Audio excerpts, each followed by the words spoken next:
सभी को स्क्रीन दिख रही है?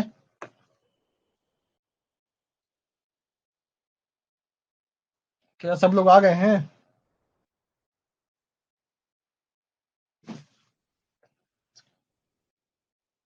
चलिए शुरू करते हैं फिर।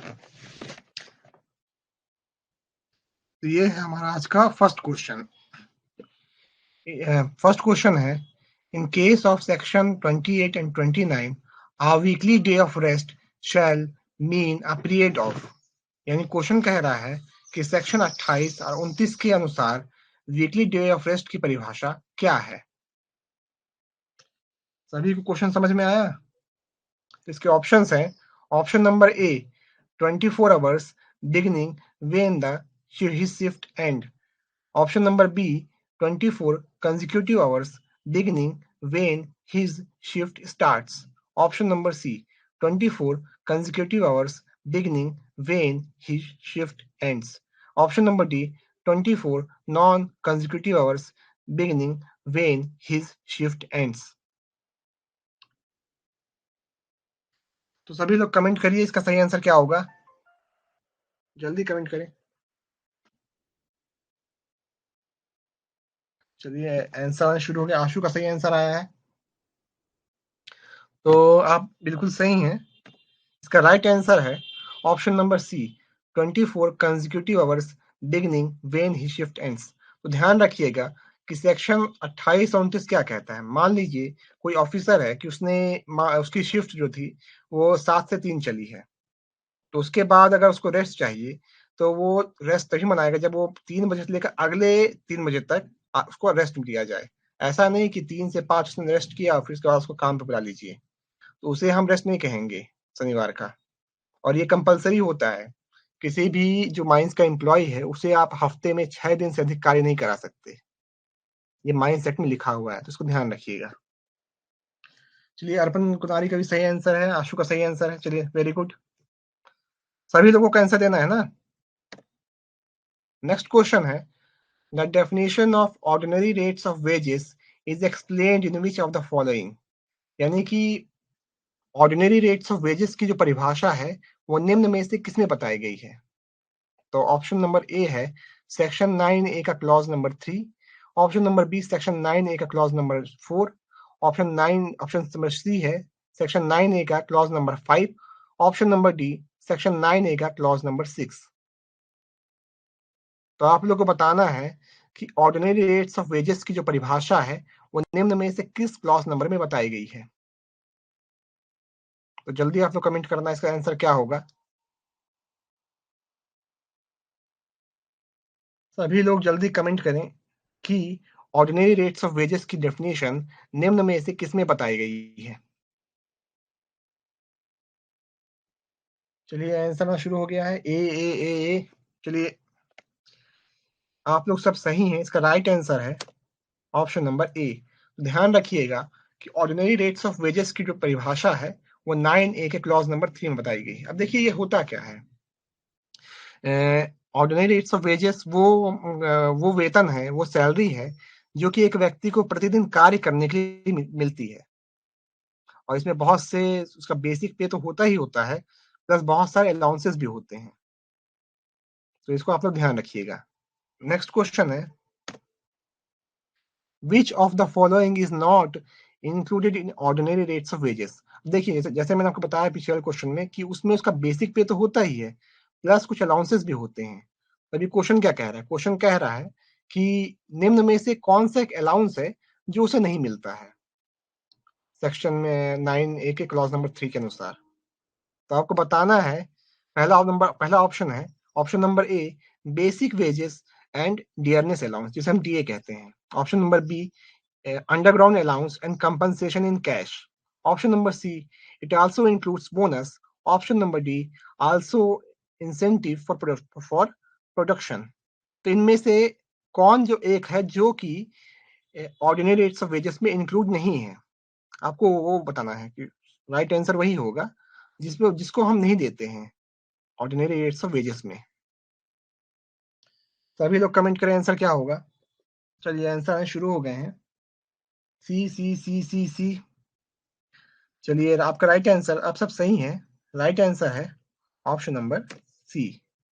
तो ध्यान रखिएगा कि ऑर्डिनरी रेट्स ऑफ वेजेस में हमारा बेसिक वेज तो होता ही है, प्लस डीए होता है, आपका यूजी अलाउंस भी होता है, और किसी तरह का मान लीजिए किसी तरह कंपनसेशन है। मान लीजिए वो आदमी जो है वो किसी ऐसी जगह काम करता है जहां पर हवा साफ नहीं है, हवा साफ नहीं है और उसके कारण से वो बीमार पड़ जाता है।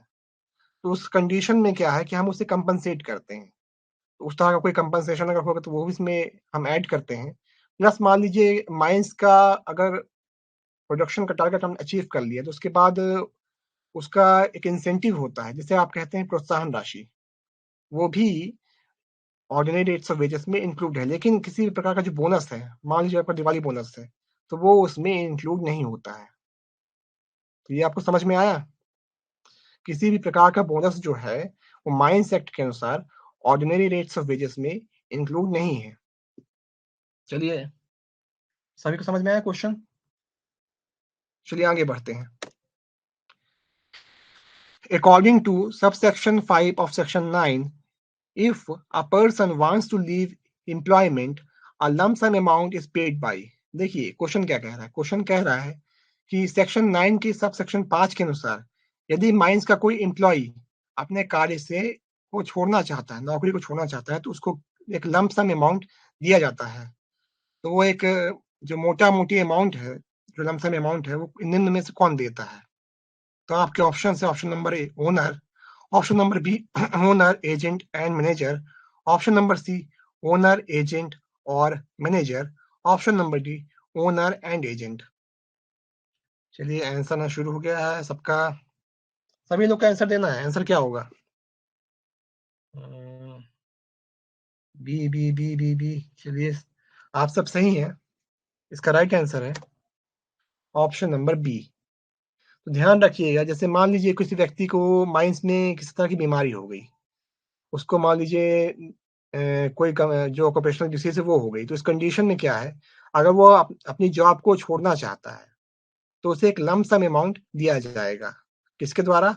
ओनर, एजेंट एंड मैनेजर, इसमें तीनों की रिस्पॉन्सिबिलिटी बनती है कि उसे वो अमाउंट दिया जाए। अब देखिए ध्यान रखिए, वो अमाउंट होगा क्या? क्या आप में से कोई बता सकता है कि जो अमाउंट उसे पे करते हैं वो किस आधार पे पे करते हैं? उसका बेसिस क्या होता है अमाउंट का? चलिए, इसका जो बेसिक होता है, जो भी उसका बेसिक पे रहता है पिछले महीने का, उसी का जो बेसिक का हाफ 50% उसे लम सम अमाउंट के रूप में दिया जाता है। ध्यान रखिएगा, जो व्यक्ति जो एम्प्लॉयमेंट छोड़ के जा रहा है, उसके जो आखिरी बेसिक होगा उस महीने का या फिर पिछले महीने का, तो उसका बेसिक का हाफ 50% उसे एज कंपनसेशन पे किया जाता है। तो ध्यान रखिएगा, ताकि हर महीने उसको वेतन उतना पैसा मिलता रहे। जैसे मान लीजिए किसी व्यक्ति का अगर बेसिक 20,000 रुपए है एग्जाम्पल के लिए, तो मान उसको प्रति मतलब जब वो एम्प्लॉयमेंट छोड़ देगा तो उसको प्रति माह 10,000 रुपए एज कंपनसेशन मिलते रहेंगे, या फिर वो उसका इकट्ठा अमाउंट जितना उसकी सर्विस बची होगी उतना वो ले सकता है। तो ध्यान रखिएगा इस बात को। देखिए इस क्वेश्चन में थोड़ा सा मिस्टेक है हल्का सा।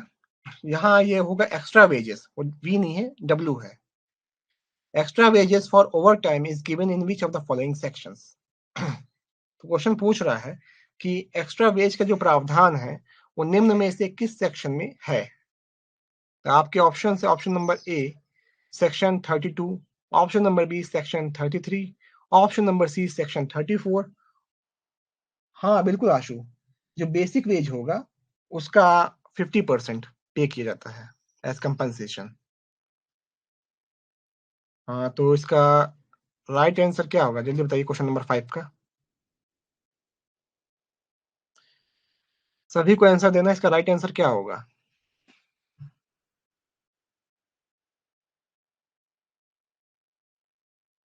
तो इस क्वेश्चन का राइट आंसर है ऑप्शन नंबर बी सेक्शन 33। तो ध्यान रखिएगा कि जो एक्स्ट्रा वेजेस होते हैं ओवर टाइम के लिए, उसके बारे में सेक्शन 33 में बताया गया है। अब चलिए आप लोग मुझे ये बताइए कि सेक्शन 33 में जो extra wages for over time है उसका मेंटेनेंस हम कौन से फॉर्म में करते हैं? आप लोग को जवाब देना है कि ओवर टाइम ऑफ वेजेस का जो मेंटेनेंस है, उसका जो रिकॉर्ड है, वो हम कौन से फॉर्म में मेंटेन करते हैं? जल्दी से जवाब दीजिए आप लोग। Record of overtime wages is maintained in which of the following forms? सभी को जवाब देना है।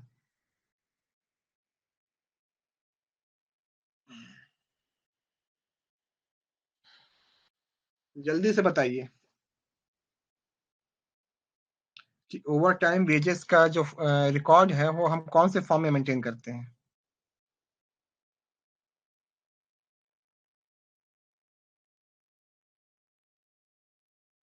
चलिए,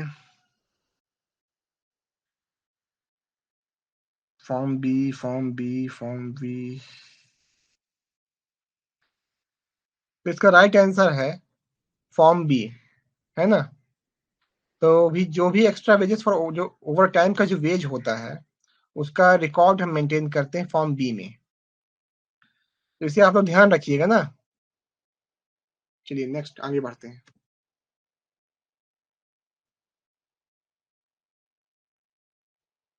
तो क्वेश्चन है, क्वेश्चन नंबर 6 है, as per section 33 who may prescribe registers to be maintain for this purpose.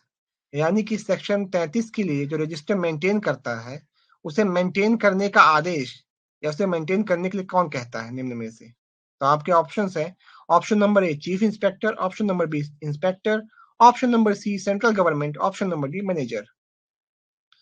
तो क्वेश्चन कह रहा है कि जो एक्स्ट्रा वेजेस के लिए जो रजिस्टर मेंटेन करते हैं ओवर टाइम का, तो उसे निम्न में से किसके कहने पर मेंटेन किया जाता है? तो चलिए, आशु का आंसर आ गया। और कोई? बाकी सब भी आंसर दीजिए।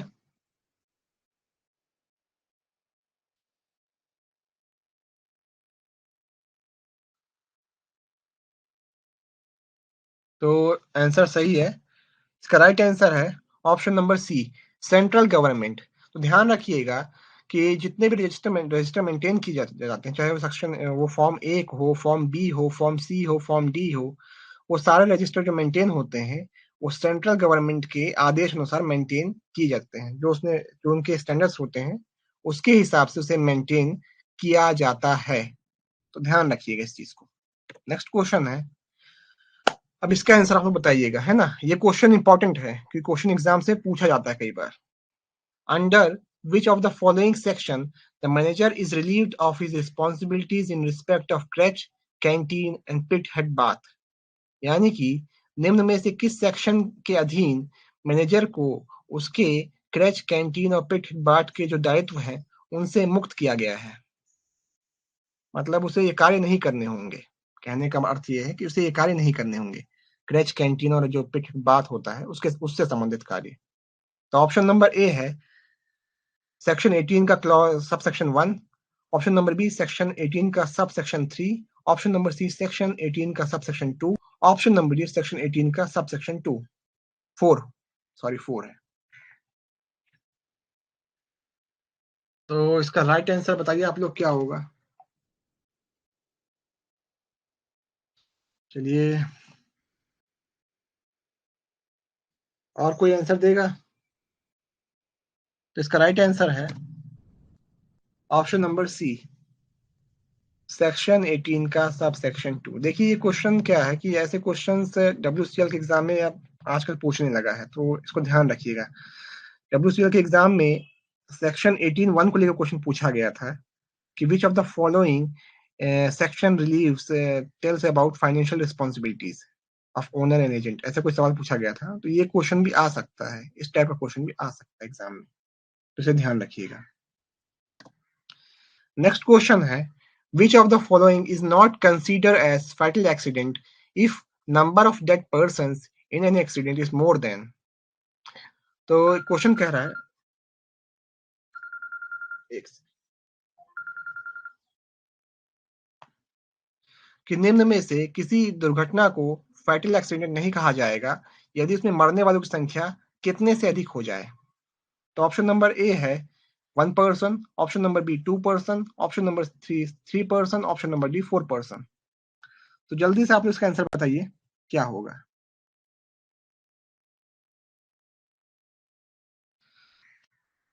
इसका राइट आंसर है ऑप्शन नंबर सी 3%। समझ में आया आपको कि ऐसी कोई भी दुर्घटना जिसमें 3 से अधिक व्यक्तियों की मृत्यु हो जाए, उनकी डेथ हो जाए, तो उसे हम फैटल एक्सीडेंट नहीं कहते। तो आप बताइए मुझे कि ऐसा हादसा जिसमें 3 से अधिक व्यक्तियों की मृत्यु हो जाए और 10 से कम व्यक्तियों की मौत हो, उसे क्या कहते हैं। जल्दी से आप लोग कमेंट करिए। ऐसा कोई एक्सीडेंट जिसमें 3 से अधिक व्यक्तियों की मौत हो जाए और 10 से कम व्यक्ति उसमें मरे हों, उस एक्सीडेंट को क्या कहते हैं।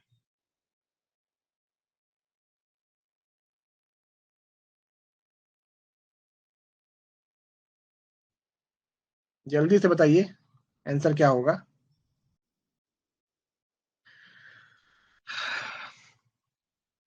देखिए, ध्यान रखिएगा कि ऐसा कोई भी एक्सीडेंट जिसमें 3 या से अधिक व्यक्ति, मोर देन 3, और 10 से कम व्यक्ति मरते हैं, more than 3 and less than 10, तो उसे हम कहते हैं मेजर एक्सीडेंट। क्या कहते हैं? Major accident. हाँ, आशु सही आंसर है। ऐसा कोई भी दुर्घटना जिसमें 4 व्यक्ति और 4 व्यक्ति मर जाएं और 10 व्यक्ति से कम मरे, तो ऐसी दुर्घटना को हम मेजर एक्सीडेंट कहते हैं।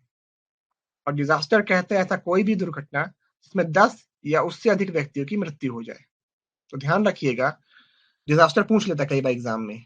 तो डिजास्टर मतलब होता है ऐसा कोई भी हादसा जिसमें 10 या उससे अधिक व्यक्तियों की मृत्यु हो जाए, उसे डिजास्टर कहते हैं। तो इतना आप लोग ध्यान रखिएगा। Next, according to section 34, no person is allowed to work in a mine if he has already working in any other mine with him. तो क्वेश्चन कह रहा है कि सेक्शन 34 के अनुसार किसी भी व्यक्ति को किसी माइंस में कार्य करने की अनुमति नहीं दी जाएगी यदि वो व्यक्ति पहले से किसी अन्य माइंस में कार्य कर रहा हो। कितनी देर पहले से? देखिए यहाँ पूछा क्या है, क्वेश्चन पूछ रहा है कि कितनी देर पहले से, बिफोर पूछ रहा है। तो ध्यान रखिएगा इसका राइट आंसर क्या होगा। ऑप्शन नंबर ए है succeeding 8 hours, option number B preceding 12 hours, option number C succeeding 12 hours, option number D preceding 8 hours. चलिए सबके आंसर आ रहे हैं। ठीक है, ठीक है, ठीक है। तो आप सब सही हैं। इसका राइट आंसर है प्रीसीडिंग 12 आवर्स। यानी कि सेक्शन 34 के अनुसार, माइंस एक्ट के अनुसार, किसी भी ऐसे व्यक्ति को कार्य पे नहीं लगाया जाएगा जो पिछले 12 घंटों में कहीं और किसी और माइंस में कार्य करके आया हो। देखिए ऐसा क्यों करते हैं? ऐसा इसलिए करते हैं कि एक ऐसा व्यक्ति जो पहले कार्य कर रहा था, उसका शरीर इस काबिल नहीं होता कि वो दोबारा फिर से कार्य कर सके। इसलिए उसे आराम देने की नियत से और साथ-साथ माइंस में किसी तरह का कोई दुर्घटना ना हो, इसलिए हमने ये नियम बनाया है। किसी व्यक्ति का शोषण ना हो और ना ही किसी तरह का माइंस में कोई एक्सीडेंट हो सके। इस कारण से ऐसा किया गया है। तो ध्यान रखिएगा इस चीज़ को।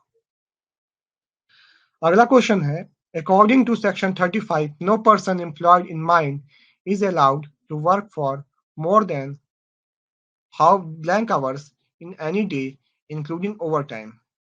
यानी क्वेश्चन कह रहा है कि सेक्शन 35 के अनुसार किसी भी व्यक्ति को माइंस में कितने घंटे से अधिक कार्य करने की अनुमति नहीं है, उसके ओवर टाइम को मिलाकर। मतलब कोई व्यक्ति अगर ओवर टाइम भी करता है तो उसे कितने घंटे से अधिक कार्य करने की परमिशन नहीं है, ये आप लोग को बताना है। तो इसका राइट आंसर सबका आ रहा है। देखिए देखिए देखिए, सबका आंसर आ रहा है। तो राइट आंसर है इस क्वेश्चन का ऑप्शन नंबर ए 10 आवर्स। तो आप सब सही हैं। इसका राइट आंसर है ऑप्शन नंबर ए 10 आवर्स। अब आप मुझे बताइए कि सेक्शन 35 में किस बारे में बताया गया है, उसका टाइटल क्या है, उसमें क्या लिखा हुआ है। सेक्शन 35 किस बारे में कहता है, उसका डेफिनेशन, उसका टाइटल क्या है, वो आप मुझे बताइए। जल्दी से।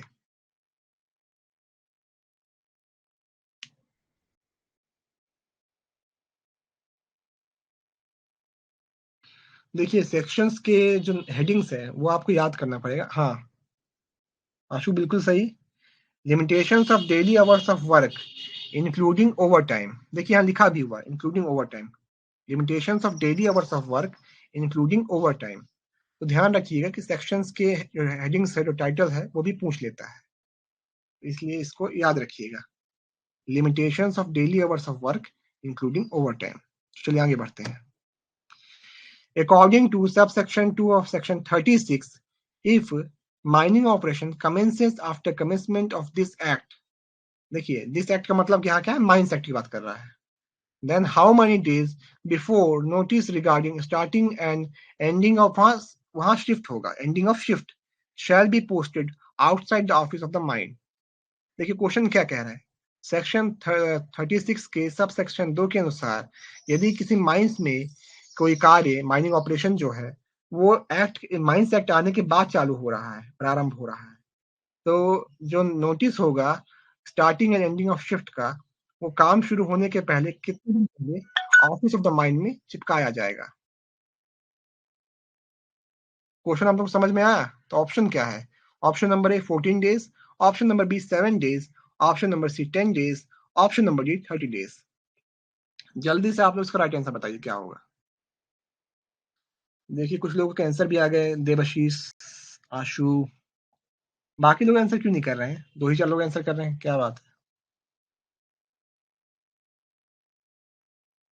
तो सही है, राइट आंसर है ऑप्शन नंबर बी 7 डेज। तो ध्यान रखिएगा कि जब माइंस एक्ट लागू होने के बाद माइंस का कार्य कब शुरू होगा, कब खत्म होगा शिफ्ट, उसकी जानकारी माइंस के ऑफिस के बाहर सुव्यक्त जगह पे, जहां से वो आसानी से इजिली हम देख सके, माइंस का जो नोटिस बोर्ड मान लीजिए एग्जाम्पल के तौर पे, वहां पर चिपकाया जाएगा 7 दिन पहले। 7 दिन पहले उसे चिपकाया जाएगा माइंस में, माइनिंग ऑपरेशन शुरू होने से पहले। ध्यान रखिएगा। नहीं नहीं, वो 30 दिन नहीं होगा, इसका राइट आंसर 7 डेज ही है, तो ध्यान रखिएगा।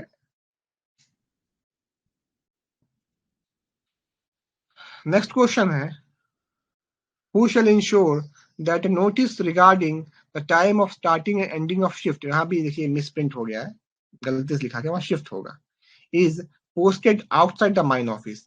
यानी कि क्वेश्चन कह रहा है कि ये बात कौन निश्चित करेगा कि माइंस के प्रारंभ होने की और अंत होने की जो तिथि है, जो शिफ्ट की जो तिथि है, वो माइंस के ऑफिस लगाई जाएगी, चिपकाई जाएगी, इस बात को कौन निश्चित करेगा। तो आपके ऑप्शंस है, option number A owner of the mine, option number B chief inspector, option number C owner agent and manager, option number D manager. तो देखिए आशु का सही आंसर आ रहा है, बाकी सभी आंसर करिए। तो राइट आंसर है ऑप्शन नंबर डी मैनेजर। तो ध्यान रखिएगा कि माइंस की स्टार्टिंग और एंडिंग ऑफ शिफ्ट की जानकारी जो है मैनेजर निश्चित करेगा कि माइंस के बाहर, माइंस ऑफिस के बाहर लगाई जाए। ठीक है, हाँ सबका आंसर सही है, देवशीष, संपाति, मनोज, ठीक है सही आंसर है। Section 37 does not speak about which of the following section. देखिए सेक्शन 37 कुछ सेक्शंस के बारे में कहता है, कुछ सेक्शंस के बारे में वहां बताया गया है, तो निम्न में से ऐसा कौन सा सेक्शन है जिसके बारे में वहां नहीं बताया गया है, क्वेश्चन आपसे ये पूछ रहा है। अब चलिए इस क्वेश्चन का जवाब दीजिए क्या होगा। तो सेक्शन 37 में निम्न में से किस सेक्शन के बारे में नहीं बताया गया है। तो आपके ऑप्शन है, option number A section 30, option number B section 31, option number D section 32, option number D section 28। तो आपको बताना है कि सेक्शन 37 में निम्न में से किस सेक्शन के बारे में नहीं बताया गया है, सेक्शन 37 में, जल्दी से बताइए।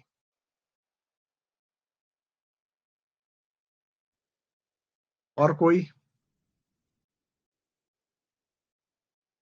चलिए इसका राइट आंसर सब सही बता रहे हैं, राइट आंसर है सेक्शन 32। ध्यान रखिएगा सेक्शन 37 में। अब बताइए मुझे कि सेक्शन 37 की जो हेडिंग है वो क्या है। सेक्शन 37 की हेडिंग क्या है? चलिए वो सब हो गया, क्वेश्चन हो गया। अब जल्दी से मुझे बताइए कि सेक्शन 37 की जो हेडिंग है, जो टाइटल है, वो क्या है? जल्दी से कमेंट करिए।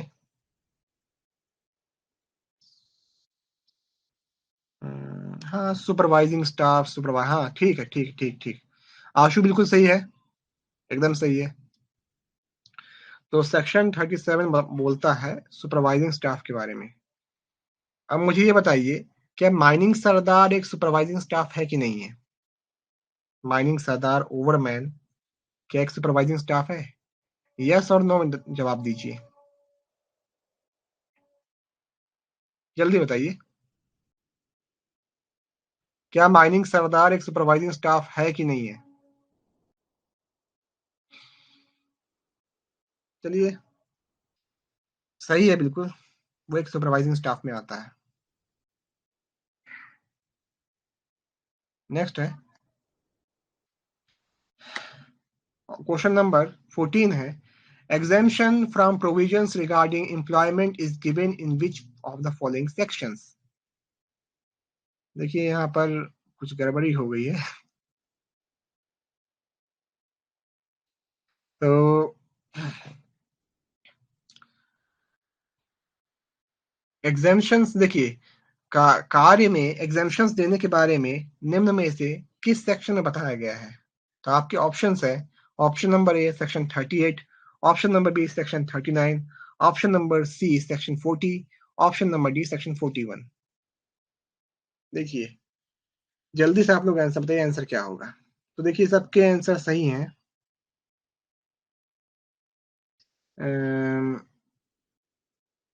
देखिए, इसमें राइट आंसर इसका सेक्शन 38।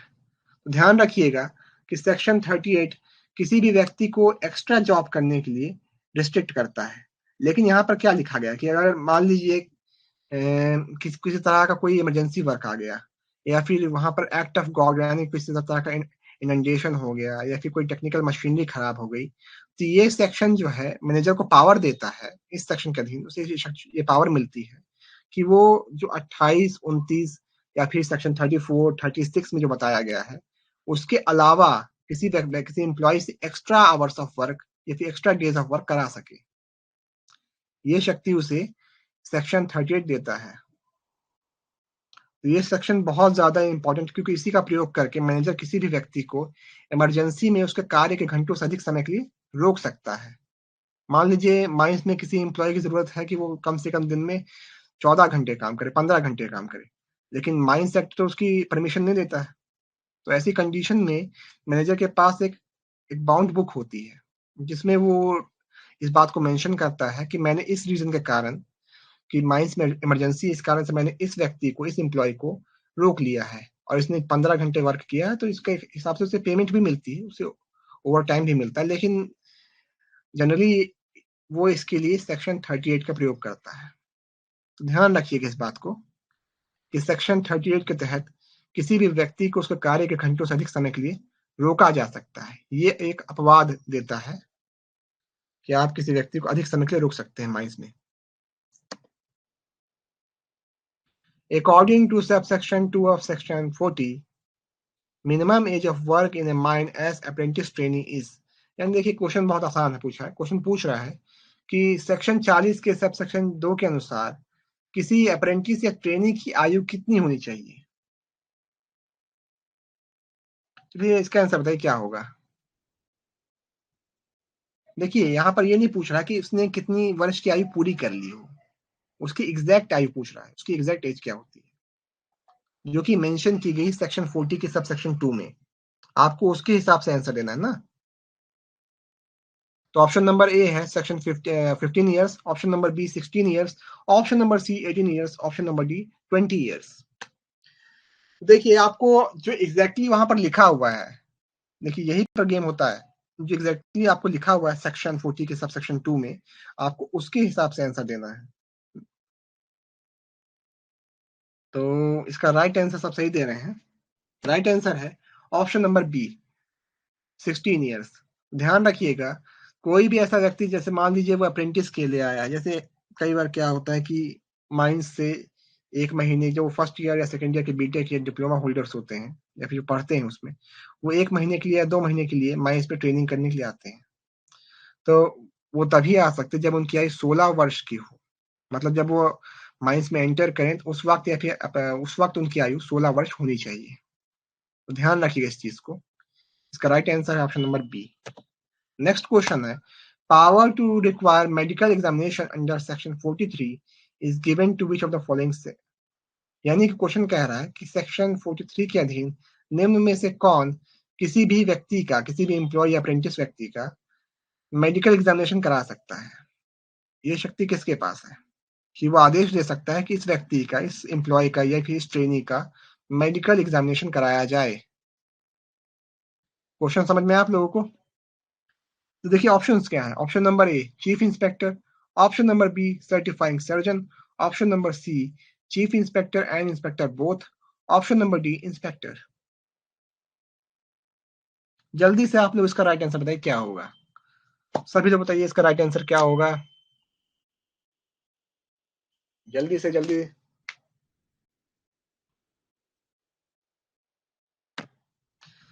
तो इसका राइट आंसर है ऑप्शन नंबर डी इंस्पेक्टर। तो ध्यान रखिएगा, इंस्पेक्टर किसी सर्टिफाइंग सर्जन को ये आदेश दे सकता है कि वो किसी एम्प्लॉय या किसी ट्रेनी का मेडिकल एग्जामिनेशन कराए और बताए कि उसकी आयु, जैसे अगर कोई एम्प्लॉय है तो उसकी आयु कम से कम 18 वर्ष होनी चाहिए, और यदि कोई ट्रेनी है तो उसकी आयु कम से कम 16 वर्ष होनी चाहिए। लेकिन यदि इंस्पेक्टर को डाउट होता है, संदेह होता है कि कोई व्यक्ति या कोई एम्प्लॉय है जिसकी आयु 16 वर्ष या 18 वर्ष से कम है, तो ऐसी अवस्था में वो सर्टिफाइंग सर्जन को यह आदेश दे सकता है कि वो निम्न व्यक्ति का, उस व्यक्ति का मेडिकल एग्जामिनेशन कराए और उसकी जो सही एज है वो उसे भेजे, बताए। Which of the following is not an officer. अब इसका जवाब दीजिए आप लोग, है ना, कि निम्न में से कौन एक अधिकारी नहीं है। तो ऑप्शन नंबर ए है manager, option number B dust incharge, option number D ventilation officer, option number D safety officer. चलिए वो क्वेश्चन हो गया, अब इसका जवाब दीजिए। इसका राइट आंसर क्या होगा क्वेश्चन नंबर 17 का? जल्दी सब जवाब दीजिए, इसका राइट आंसर क्या होगा। निम्न में से कौन एक अधिकारी नहीं है। Option number A manager, option number B dust incharge, option number C ventilation officer, option number D safety officer.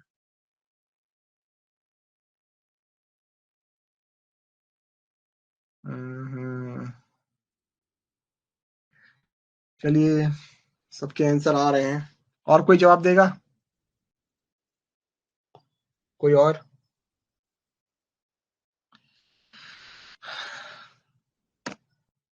एक सेकंड, लगता है इस क्वेश्चन का हाईलाइट नहीं किया गया है। चलिए मैं आपको इसका आंसर बता देता हूँ, इसका आंसर क्या होगा। इसका राइट आंसर है ऑप्शन नंबर ए मैनेजर। ध्यान रखिएगा कि निम्न में से मैनेजर एक ऑफिसर की संज्ञा में नहीं आता। नहीं, इसका राइट आंसर बी नहीं होगा। एक्चुअली इस क्वेश्चन का शायद हाईलाइट करना भूल गए हैं, लेकिन इसका राइट आंसर है ऑप्शन नंबर ए मैनेजर।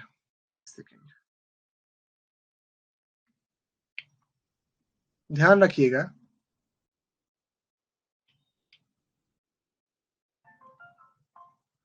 इसका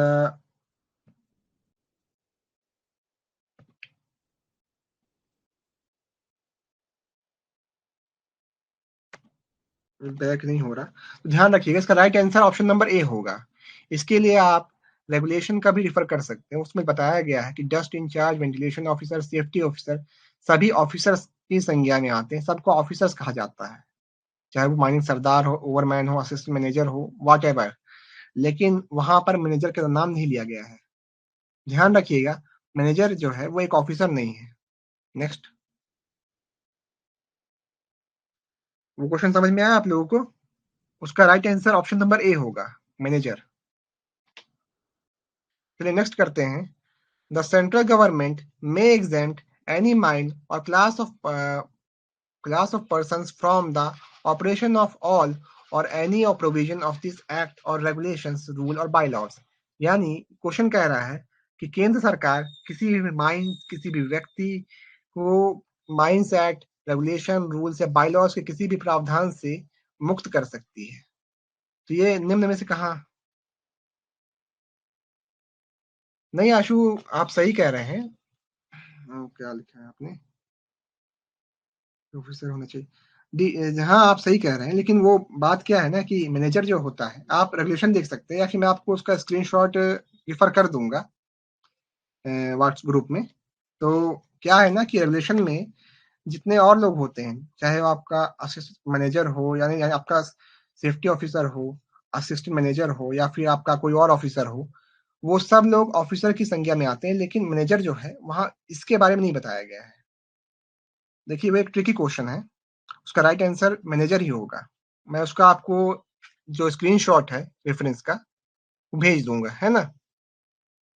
चलिए आगे बढ़ते हैं। ठीक है आशु,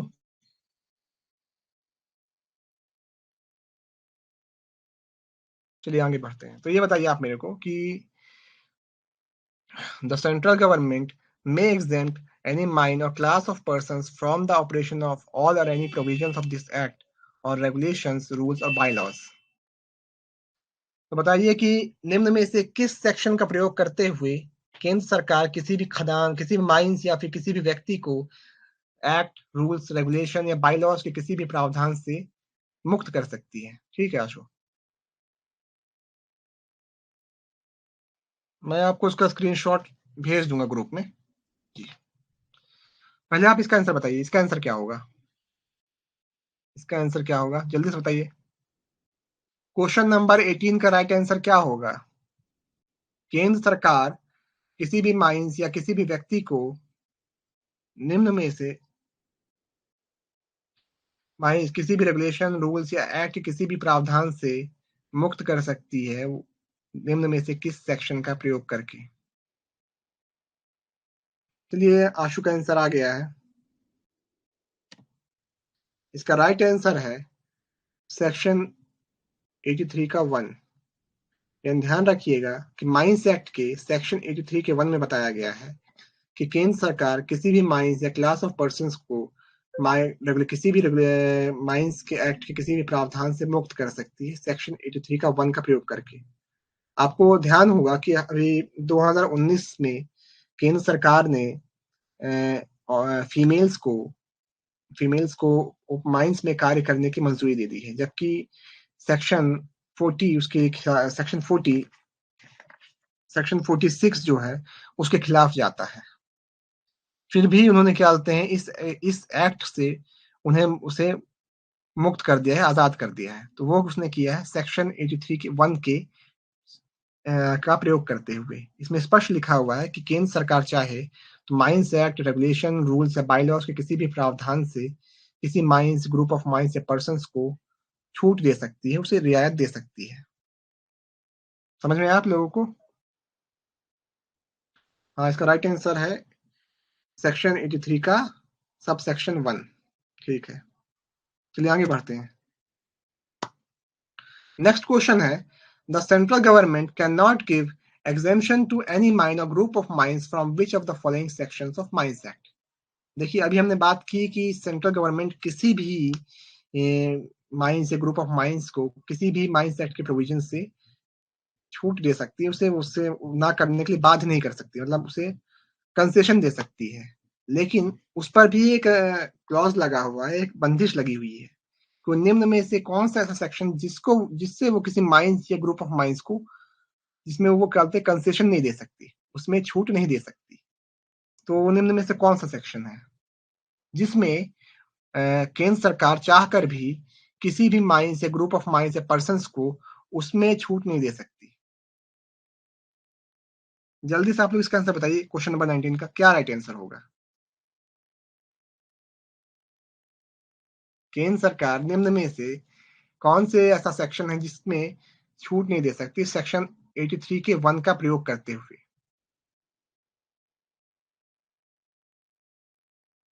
तो कौन सा ऐसा सेक्शन है जिसमें वो चाह कर भी छूट नहीं दे सकती?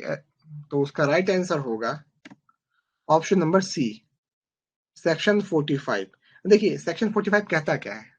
सेक्शन 45 कहता है, हाँ इसका राइट आंसर बी होगा, सॉरी सी होगा, सेक्शन 45, बी नहीं होगा, इसका राइट आंसर है सेक्शन 45। देखिए सेक्शन 45 कहता क्या है, किसी भी व्यक्ति जिसकी आयु 18 वर्ष से कम है, वो माइंस में किसी तरह का खतरनाक कार्य चल रहा हो, जैसे माइनिंग ऑपरेशंस वहां चल रहे हो, चाहे वो क्या सरफेस हो, ओपन कास्ट वर्किंग हो, तो वहां पर वो प्रेजेंट नहीं रह सकता जिसकी आयु 18 वर्ष से कम है।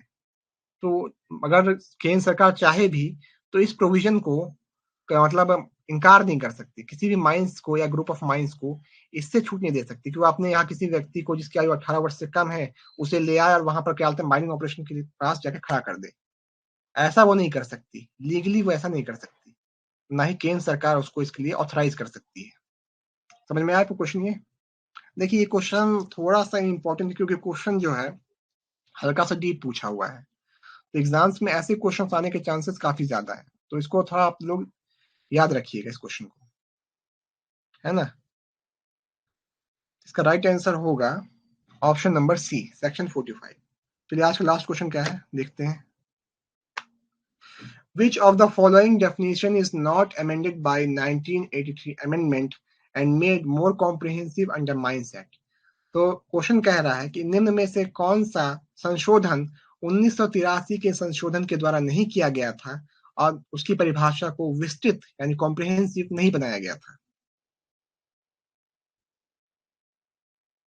देखिए ये आज का लास्ट क्वेश्चन है, इसका आंसर बताइए आप लोग क्या होगा कि 1983 के संशोधन के अनुसार निम्न में से किसकी परिभाषा में संशोधन नहीं किया गया था और उसके अर्थ को और अधिक विस्तार नहीं दिया गया था, कॉम्प्रिहेंसिव नहीं किया गया था। तो आपके ऑप्शंस हैं, option number A day, option number B week, option number C agent, option number D serious bodily injury. इसे देखिए शॉर्ट में एसबीआई भी कह सकते हैं, हो सकता है एग्जाम में आपसे एसबीआई करके भी पूछ लें, तो इसलिए बताइए इसका आंसर क्या होगा। क्या बात है, सब लोग इसका आंसर गलत दे रहे हैं।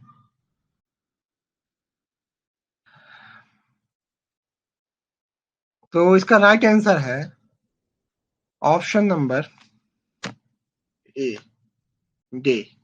तो देखिए माइंस एक्ट का जो ये संशोधन हुआ था 1983 का, उसमें वीक की परिभाषा को कॉम्प्रिहाइज किया गया, से विस्तृत किया गया, एजेंट के कर्तव्यों को विस्तृत किया गया, सीरियस बॉडली इंजरी की डेफिनेशन को बदला गया, लेकिन उसमें कहीं भी दिन का उल्लेख नहीं किया गया था, उसके साथ कोई छेड़छाड़ नहीं की गई, है ना।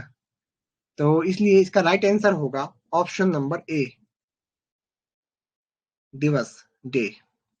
अब मुझे ये बताइए कि चलिए मैं आपसे पूछता हूँ कि ये 1983 का जो संशोधन था ये कब फोर्स में आया, ये मैं बता चुका हूँ आप लोगों को। प्लीज आप लोग कमेंट करिए कि 1983 का जो संशोधन है माइंस एक्ट का ये कब फोर्स में आया, जल्दी से बताइए आप लोग। When was the amendment of 1983 came into force?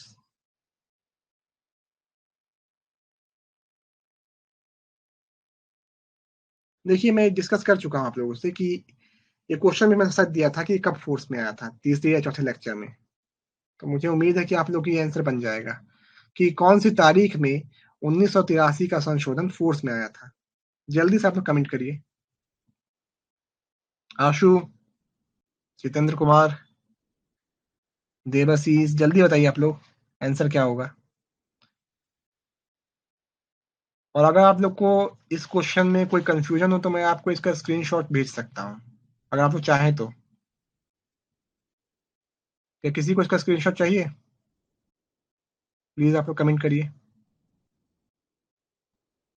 और जल्दी से मुझे आंसर बताइए कि माइंस एक्ट का 1983 का जो संशोधन है वो कब फोर्स में आया, कब लागू हुआ।